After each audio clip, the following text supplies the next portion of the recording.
I have a huge yard with lots of trees, and that means lots of leaves every fall. This lawn sweeper from Sweetball is the fastest way to quickly clean up my property, and I'm going to show you how it works. You've seen pull behind lawn sweepers before, but not like this. This powerhouse spins a 4-foot long tough bristle brush at nearly 700 RPM with the 5.5 horsepower Honda engine cranking away. Leaves aren't the only thing it'll pick up. Grass clippings, sticks, branches, trash, acorns, thatch, pine cones, anything on the ground is fair game. And even if the bristles aren't touching the ground, this monster actually generates vacuum and can still pick stuff up. Pneumatic wheels up front, foam-filled wheels out back, heavy gauge steel construction, this beast is built to work. I'm pulling mine with my garden tractor, but aside from a standard hitch pin, it's not connected to the lawnmower at all, meaning you can pull it behind anything. Zero turn, subcompact tractor, four-wheeler, side-by-side, golf cart, whatever you got. And the industrial build quality is probably more appropriate for a school district, college campus, or public park or farm,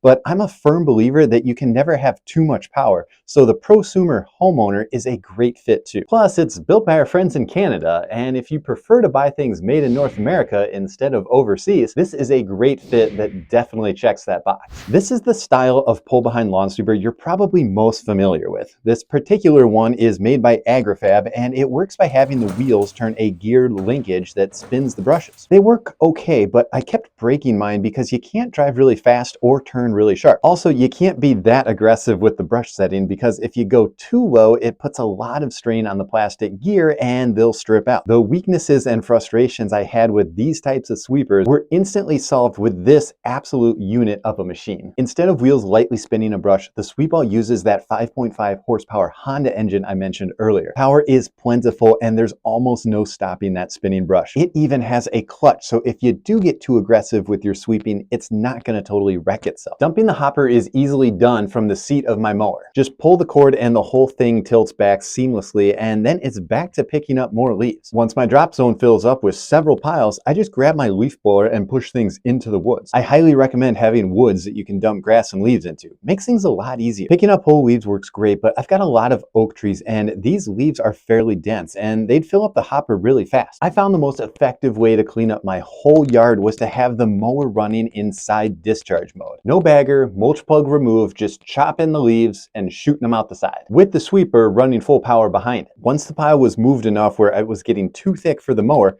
I'd shut off the blades and do a pickup pass of just using the sweeper. With the leaves lightly chopped, the airspace was reduced dramatically and I could pick up way more leaves with way less emptying. That's a win-win. I mentioned earlier that this sweeper picks up way more than just leaves. And if you have a big property with lots of tree coverage, you know that it's not just about the leaves in the fall. There's sticks and branches that seem to drop all year long at the slightest inkling of a breeze. Not to mention all the debris left on the lawn after a good thunderstorm. That's where this sweeper really shines as an overall junk collector. I've been impressed with the amount of sticks I can collect with the cheap lawn sweeper, but this thing is on a whole different level. I had a big branch come down and I figured that would be the perfect test subject to push the limits of the Sweetball and really see what it could do. I chopped it up with my Milwaukee hatchet, and if you don't have an electric mini chainsaw, you gotta get one of these things. Absolutely perfect for stuff like this, and the grab and go speed and ease of use, I barely use my gas saw anymore. So you can see I've got some straight up logs I'm gonna try to pick up here, and it's probably not the stupidest thing that I've done on the channel, but it's definitely up there. And if you like watching me push tools to their limit, definitely subscribe to the channel because I do stuff like this all the time. So the biggest logs got stuck under the mower deck and rutted the crap out of the yard as they got dragged. However, it actually swept up some impressively big sticks. The pile I'm holding here is all pulled out of the hopper, so anything in the 2 to 3 inch diameter range is a go. I mentioned that I have oak trees, and that means acorns. I always struggled to get them swept up with my cheap lawn sweeper. Leaves stay on top of the grass for the most part, so they're pretty easy to pick up. Acorns, on the other hand, are way more dense and they settle closer to the ground, so it's way harder to get bristles down deep enough into the lawn to actually pick them up. You need a sweeper with some power behind it to sweep deep enough to get the acorns, and the Sweetball sure does the trick. In fact, you can do dethatching work with just the bristle brush, but they also make a front-mounted tine bar to really turn this machine into a dual-purpose thatch monster. Wet leaves or dry leaves, the Sweetball doesn't seem to care.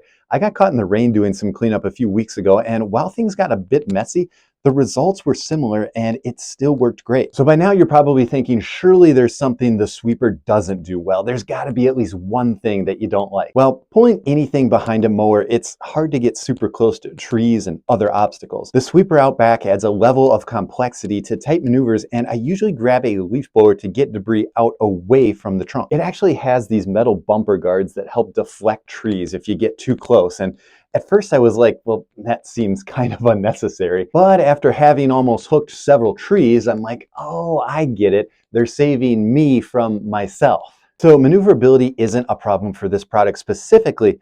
It's a problem anytime you're pulling something behind you. I never like to claim that having too much power is ever a problem, but you do have to be careful if your lawn isn't perfectly flat. I've got some lumpy areas and low spots, and if I'm not careful, going over uneven terrain can result in the brush making contact with the ground. The sweeper is powerful enough to dethatch, and if you get too aggressive or roll over a high spot, it can quickly get down to dirt pretty fast. The other criticism the sweepball gets is the price tag. I mentioned it was an overbuilt industrial tool, and it definitely comes with a professional grade price tag. I think for me, it comes down to time savings. I can drive really fast with this sweep ball and pick up a ton of leaves in a short amount of time. It works way better than my cheaper sweepers that I've been breaking and fixing for years. It's a pretty fun tool to use. It works extremely well, and now I might be looking forward to fall every year. If you want to learn more about the shortcomings of the big box store lawn sweepers, check out this video here. And if you'd like to learn more about the sweep ball lineup, I'll have their website linked in the video description below.